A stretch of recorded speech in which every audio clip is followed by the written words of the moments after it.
قرآن کا کوئی جواب، قسم اللہ کی جواب کوئی نہیں قرآن کا، اس کا کوئی جواب نہیں۔ کیا بات ہے قرآن پاک کی؟ وہ ایک دفعہ مسلمہ کذاب بے ایمان کہنے لگا میں نے بنا لیا ہے قرآن پاک کا جواب۔ معاذ اللہ، جواب کیا بنایا؟ وہ سورت ہے نا القاریہ ملقاریہ، وما ادراک ملقاریہ، کھڑکھڑانے والی کیا ہے، کھڑکھڑانے والی تمہیں کیا پتا کیا ہے کھڑکھڑی، قیامت کا ذکر ہے۔ کہنے لگا میں نے اس کی ایسی صورت بنا لیا، تو کیا بنایا؟ الفیل ملفیل، وما ادراک ملفیل۔ کہنے لگا ہاتھی، تمہیں کیا پتا کیا ہاتھی، تم کیا جانو کیا ہاتھی؟ تو پاس جو اس کے اپنے بیٹھے تھے نا چیلے، وہ کہنے لگے چپ کر جا، سارے زمانے کو پتا ہے ہاتھی کیا ہوتا ہے۔ تو پاگل ہے، اس کے دو کان ہوتے ہیں، ایک سونڈ ہوتی ہے، چار اس کے پیر ہوتے ہیں۔ بیوقوف آدمی، قرآن کا مقابلہ کرنا ہے تو کچھ چج کے ساتھ کر، پاگلوں کی طرح مقابلہ کرے گا، جوتے کھائے گا بھی، ہمیں بھی پڑھوائے گا۔ تو قرآن مجید کا کوئی مقابلہ کر سکا؟ تو اس آیت مبارکہ میں اللہ نے کافروں کو یہ کہا اگر مقابلہ نہیں کر سکتے تو پھر اللہ سے ڈرو، ورنہ دوزخ میں ڈالے جاؤ گے، وہ جس کا ایندھن آدمی اور پتھر ہے، اور بنائی بھی کافروں کے لیے گئی ہے۔ اعدت للکافرین، جہنم کس کے لیے بنائی گئی ہے؟ کافروں اور منافقوں کے لیے۔ مسلمانوں کے لیے بنائی گئی، مسلمان مرضی سے چھلانگے لگائیں تو ان کی موج ہے، ورنہ ان کے لیے جہنم، ان کے لیے اللہ نے جنت بنائی ہے۔ اور یہ بات کرتے ہی رب کریم نے فرمایا اے محبوب علیہ الصلوۃ والسلام، مومنوں کو خوشخبری دے دیں کہ اللہ نے ان کے لیے جنت بنائی ہے، اس میں باغات ہیں، انہیں رزق دیا جائے گا کھانے کے لیے، اور اس میں انہیں پاکیزہ بیویاں دی جائیں گی، اور پھر وہ اس میں ہمیشہ رہیں گے، انہیں اس سے نکالا نہیں جائے گا۔ آگے جو آیات کریمہ ہے نا، اس کے اندر اللہ تبارک و تعالیٰ نے فرمایا ہے کہ اللہ حیا نہیں کرتا سمجھانے کے لیے، مچھر کی مثال بھی دینی پڑے۔ فرمایا قرآن سے کچھ لوگ ہدایت حاصل کرتے ہیں اور کچھ گمراہ ہو جاتے ہیں۔ جب لوگ اپنی مرضی کی تشریحات چاہتے ہیں تو گمراہ ہوتے ہیں، اور جب قرآن کو رسول اللہ صلی اللہ علیہ وسلم اور امت مسلمہ کی تشریحات کی روشنی میں سمجھتے ہیں تو پھر اللہ ہدایت عطا فرماتا ہے۔ پھر اللہ تبارک و تعالیٰ نے آگے ارشاد فرمایا حضرت آدم کی پیدائش کا واقعہ۔ کچھ مفسرین نے لکھا اللہ نے مشورہ کیا تھا فرشتوں سے، وَإِذْ قَالَ رَبُّكَ لِلْمَلَائِكَةِ إِنِّي جَاعِلٌ فِي الْأَرْضِ خَلِيفَةً، لیکن کچھ مفسرین کہتے ہیں کہ اللہ کو ضرورت نہیں فرشتوں سے مشورہ کرنے کی، اللہ نے فرشتوں سے مشورہ نہیں کیا، بلکہ رب نے انہیں آگاہ فرمایا تھا کہ میں لگا ہوں زمین پہ اپنا نائب بنانے، میں خلافت دینے لگا ہوں زمین پہ۔ اب یہ تو دینے والی کی مرضی ہے نا، اس نے کس کو دینی ہے، یہ تو دینے والے کی مرضی ہے نا اس نے۔ تو کچھ لوگ کہتے ہیں کہ دینے والے سے زیادہ ہمیں پتہ ہے، تو فرشتوں کو بھی یہ اجتہادی خطا ہو گئی، کہنے لگے یا اللہ اسے نہ بنانا، یہ فساد کرے گا، یہ خون ریزیاں کرے گا۔ تو اللہ نے فرمایا جو میں جانتا ہوں وہ تم، اللہ اکبر۔ امام راضی فرماتے جب رمضان آتا ہے تو اللہ فرشتوں سے کہتا ہے ذرا یہ کھول کے دروازے دیکھو نا یہ زمین پہ کیا کر رہے ہیں، تم تو کہتے تھے فساد کریں گے اور یہ سارے تراویحیں پڑھ رہے ہیں، تم تو گویا کہتے تھے فساد کریں گے اور یہ تو دیکھو گویا رمضان کے روزے رکھ رہے ہیں، یہ تو میری یاد میں نکلے ہوئے ہیں۔ تم کچھ کہتے تھے اور دیکھو میں نے تمہیں کہا تھا نا جو میں جانتا ہوں وہ تم۔ اللہ نے پھر حضرت آدم علیہ السلام کو تمام زمانے کے علوم عطا کیے، علم سکھا لیا۔ تو فرشتوں سے کہا تم بھی ان چیزوں کے نام بتاؤ، تو وہ بتا سکے نہیں۔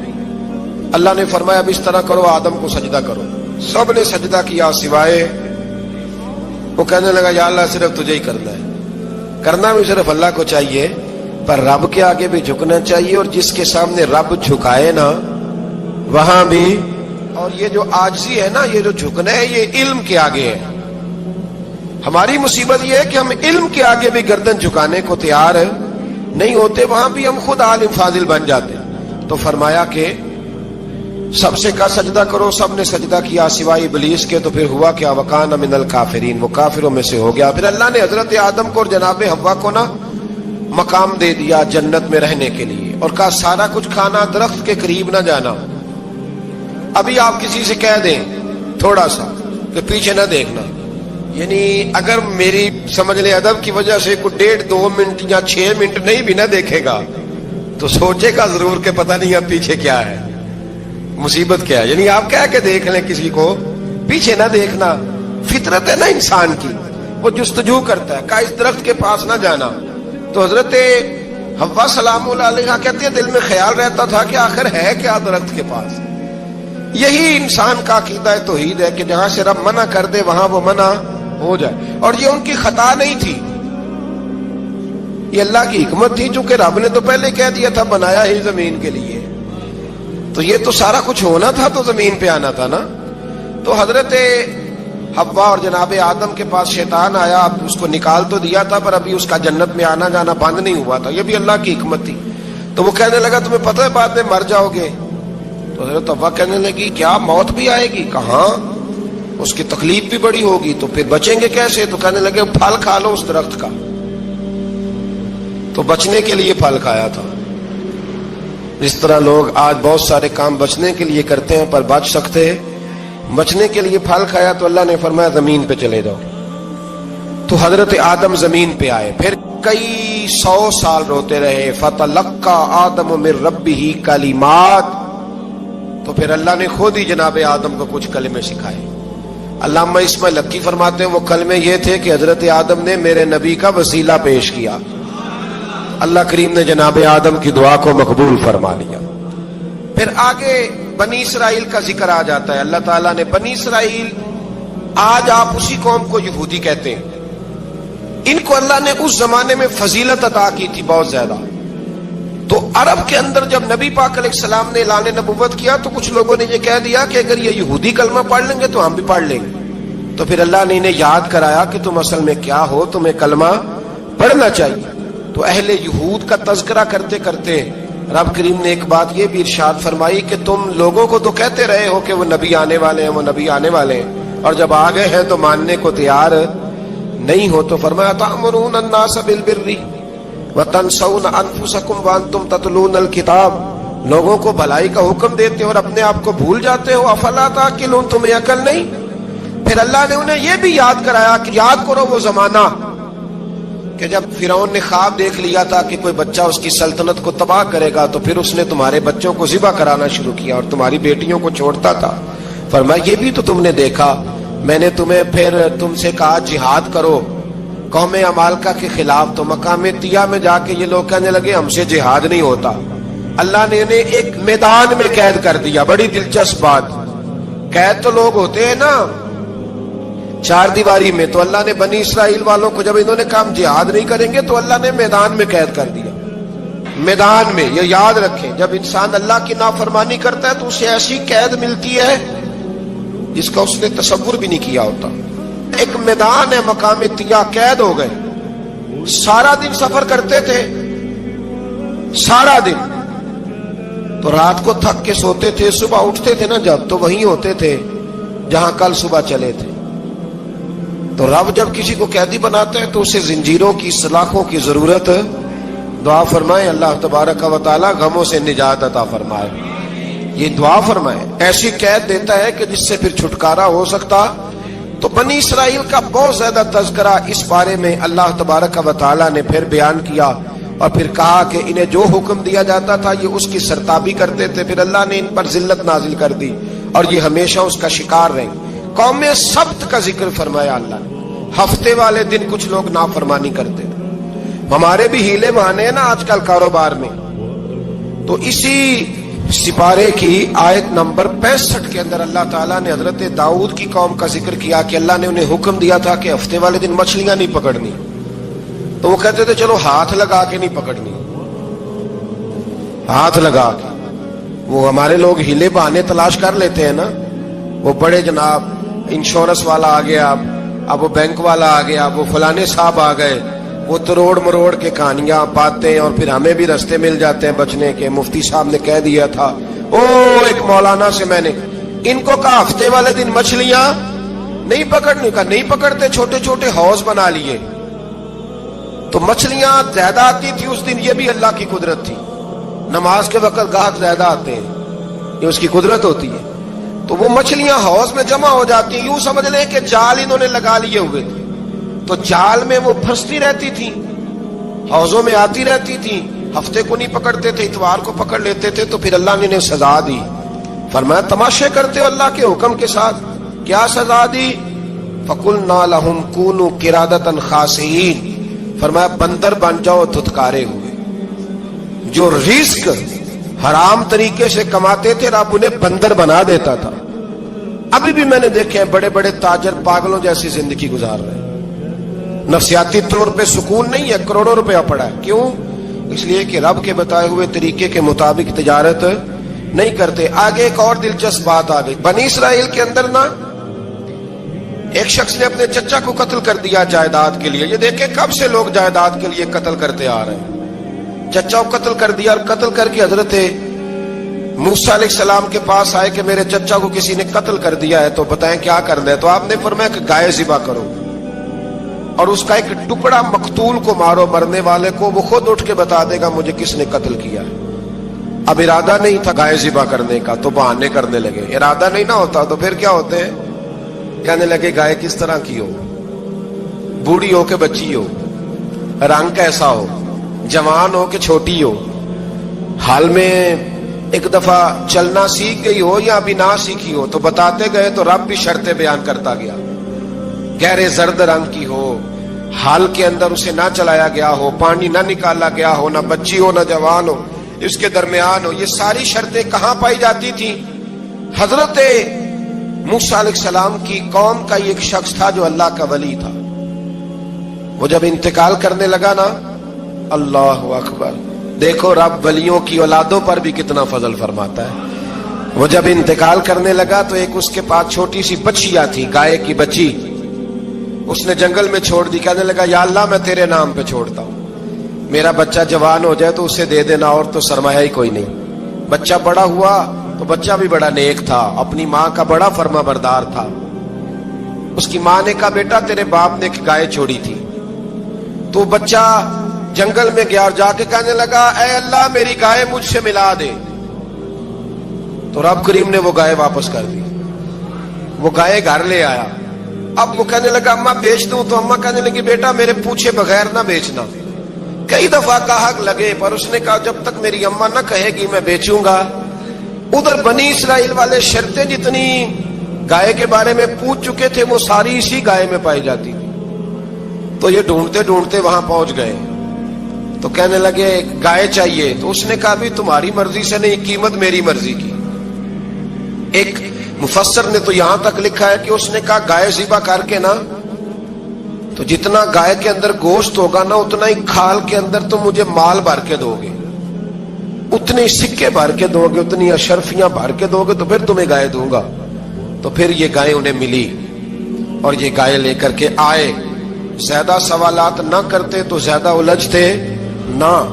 ہم بھی دین کے معاملے میں بڑے سوال جواب کرتے ہیں, اتنا سوال کریں جتنی اس کی ضرورت ہے. ان لوگوں نے سوالات زیادہ کیے تو پھر الجھ زیادہ گئے.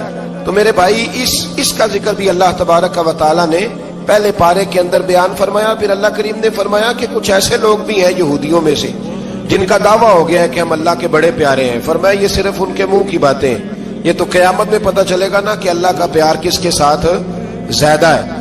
اور پھر یہ بھی یہودیوں نے دعویٰ کیا ہے. اسی پارے میں اللہ فرماتے ہیں کہ ان کا دعویٰ ہے کہ ہم اللہ کے بڑے پیارے ہیں, جنت میں ہم ہی جائیں گے. تو اللہ فرماتے ہیں پھر مرنے کی دعا تو کرو, جنت میں تو مر کے جانا ہے نا.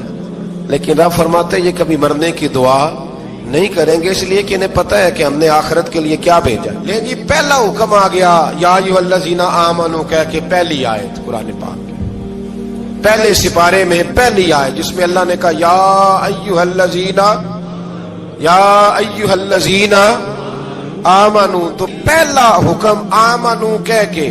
آیت نمبر 104 میں جو اللہ نے حکم دیا ہے نا وہ نبی پاک کی تعظیم کا حکم. پہلا حکم ہی اللہ نے حضور کی عزت اور ناموس کا ارشاد فرمایا. پہلا اس ترتیب کے لحاظ سے وہ ہوا یہ کہ جب نبی پاک کو بات ارشاد کرتے تو صحابہ کرام اٹھ کے عرض کرتے رائینا یا رسول اللہ, حضور سمجھ نہیں آئی ذرا رعایت کر دیں. تو یہودیوں کی عبرانی زبان کے اندر نہ ذرا کھینچ کے پڑھتے تھے رائینا, تو اس کا معنی بنتا تھا معاذ اللہ اے ہمارے چرواہے. بکریاں چرانے والے کو بھی وہ رائینا کہتے تھے. تو جب صحابہ یہ کہنے لگے تو اللہ نے منع ہی کر دیا. فرمایا میرے محبوب کے غلاموں اس لفظ کے پیچھے چھپ کے, اس لفظ کے پیچھے چھپ کے لوگ میرے نبی کی بے ادبی کر جاتے ہیں. تو جس لفظ کا کوئی ایک معنی بے ادبی والا بنتا ہو وہ لفظ بھی میرے نبی کے لیے نہ کہو.